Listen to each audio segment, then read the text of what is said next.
Nine News can reveal it'll be another year before Melbourne's trouble-plagued high-capacity trains are ready to take passengers.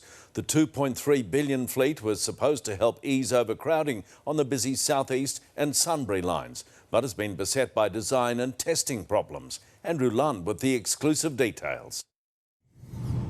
A sorry sight at the Newport workshops as workers struggle to get Melbourne's problem-plagued high-capacity train project back on track. We expect these trains to be into passenger service by the middle of 2020. This latest delay is a major embarrassment for the Andrews government, which had initially promised to have the first of the 65 new trains running last year. The first of these trains will be on the network in 2018. They've botched it. The new trains are scheduled to run through the busy southeast, where despite today's cold weather, crowding was making for cosy conditions. And that extra capacity is needed now. The Dandenong line in particular suffers from horrendous overcrowding every day, even when every train is running on time.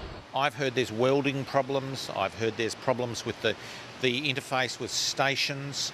This is a long list of serious problems. The new trains are required to complete 10,000 kilometres of tests on the metro network before being allowed to take passengers. But so far they've been confined to the depot, and those tests aren't expected to start until the end of the year. What are the problems? There's no problem. The issue here is that through the design phase and the testing phase, it's simply taken longer than had first been planned. So far, just 3 of the 7 carriage trains have been delivered, with the government confirming more work has had to be done in China by Evolution Rail partner Changchun Railway Company. There's been a lot of additional work factored in through the additional design. There's also been a lot of additional work being done here in Victoria.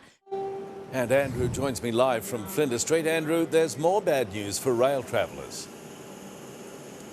I'm afraid so, Pete. The Rail, Tram and Bus Union says its members will walk off the job for 4 hours on Tuesday, August 27. If that strike goes ahead, it means there will be no trains operating between 10 a.m. and 2 p.m. that day, with the likelihood of delays and cancellations either side. This significant escalation in the industrial dispute came after Metro went to the federal court in an effort to stop some of the lower level action that's due to start on Monday. The union says the company also threatened to dock workers' pay.